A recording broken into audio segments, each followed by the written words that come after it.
ঐতিহ্যবাহী চাল। এই তুলসী মালা চালকে আঞ্চলিকভাবে কি বলা হয় এবং এটি কবে জিআই পণ্য অর্থাৎ ভৌগোলিক পণ্য হিসেবে মর্যাদা পেয়েছে?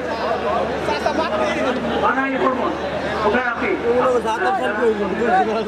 কোন সম্প্রদায়ের?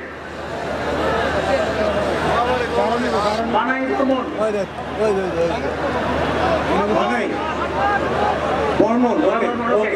একটু দাঁড়ান, আমি আসছি। একটু দাঁড়ান, আমার লোক যাচ্ছে। তুলসী মালা চাউলের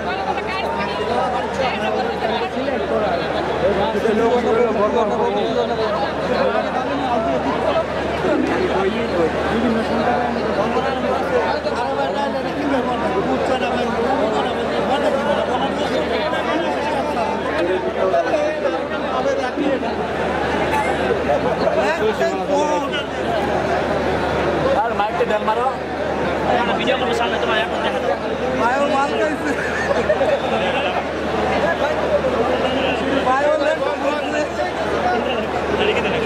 আপনি বলুন আগে আপনি কোন সম্প্রদায়? আমি অনেক বর্মন। বর্মন, ওকে, বলুন আপনি প্রশ্ন বুঝতে পেরেছেন? ই হচ্ছে কালোজিরা বা চিনিগুড়ি। আর এই যে আমি কি বলেছি? আমি বলেছি তুলসী মালা চাল থেকে, ধান থেকে বা চালকে আমাদের এখানে আঞ্চলিকভাবে কি বলে ডাকা হয়?